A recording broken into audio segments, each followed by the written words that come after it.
that soft tip so you can work that frog, because you want to be able to give it slack. If you have too stiff of a tip on the rod, all you're going to do is push that frog.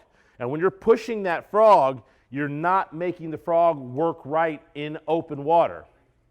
So extra heavy action rod with a little bit of a medium heavy action tip to it. Second part, 6:3-to-1 to a 7:3-to-1 gear ratio reel. Nothing less, nothing more. You have a 5-to-1 gear ratio reel, you're going to throw your frog out there, fish is going to eat it, you're going to turn the handle, and you're going to gain about 20 inches of line, which is literally that much. 7:3-to-1 gear ratio gives you 36 inches of line, which is that much. So you're actually winding up the slack on that fish when to go set the hook. You have anything faster than a 7:3-to-1, you're going to throw your frog out there and you're going to work it.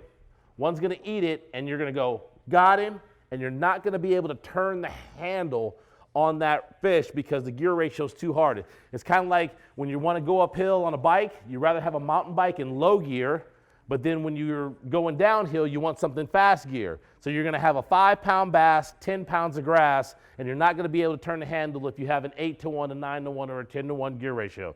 So you don't want anything over a 7:3-to-1. 6:3-to-1's okay, but I prefer the 7:3-to-1 because of the 36 inches of line that you take up to allow you to be able to get that hook into that fish and keep up with those fish in open water. Because a lot of times you'll be working that frog in open water, he'll come up behind it and you see him and he swims towards you. Well, he's swimming towards you faster than you can catch up to him. You're not going to get that hook. I can't tell you how many times when I first started out frog fishing, I'm using a 5-to-1 gear ratio or even a 6:3-to-1 gear ratio. I'd throw it out there, I'd work the frog, and all of a sudden one would eat it, and I just go, and we're talking all slack. And when it's all slack, you ain't getting a hook in that fish. So you got to be able to keep up to that fish. Second thing with that faster gear ratio reel, when you actually got that fish coming, you're able to turn that handle and keep that line tight on that fish. That's one thing about when you're fighting the fish, which I'll get into here a little bit later, is you want to make sure you keep that line tight and not stop turning the handle on the reel. Next thing that you need, line. Line, very, very, very important. Don't show up with mono, don't show up with fluorocarbon. You come with those, either one of those, you're showing up to a gunfight with a knife. One, mono has a lot of stretch, and I mean a lot of stretch into it. Fluorocarbon sinks and still has some stretch into it. You want to fish minimum 50-pound braid. Don't go out here with 20, don't go out here with 30 thinking that, oh, okay, it's fine. I can't tell you how many times I've actually been in the tackle shops and I heard a guy, oh man, I use 20-pound tests or 30-pound tests for frog fishing.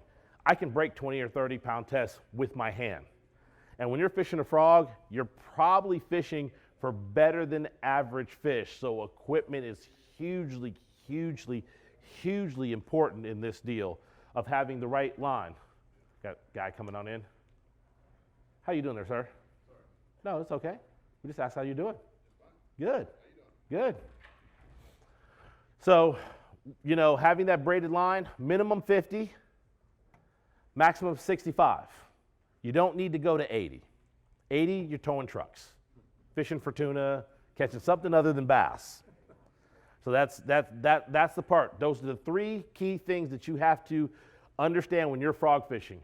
I don't care what frog you fish. You can fish the Spro frog, you can fish the live target frog, you can fish anybody's frog, but as long as you have those three parts of equipment, you are 90% there. The other 10% is my frog. Just got to say. The Ish Monroe Fat Matt Daddy frog. One thing when I designed this frog is, oh, that one's been chewed up, caught a lot of fish. As you can see, when I designed it, it's got the hooks sitting on top of the body, which is very, very, very important with frogs when you're looking for a good frog out there. You don't want one that the hooks sit on the side of the body, on either side there. You really don't want one where the legs are in front of the body. Because when I designed this frog, I designed this frog around the hook itself, which is the most important part of when you're actually trying to land these fish. How many people have lost a lot of big fish on frogs? This will eliminate that when you find a frog that has the hooks on top of it, which goes into part of the hook set on a frog. It's Mike Iaconelli. This is Bass U TV. Here's what's awesome about Bass U TV. You get the top instructors. You will learn things at Bass U that you will learn nowhere else. We take the mystery and the myths out of bass fishing. Real tools that help you catch more fish consistently. At Bass U TV, shoes are optional. And I like turtles. And that's why you want to check out Bass U TV. Join the Bass U family. Welcome to Bass U TV.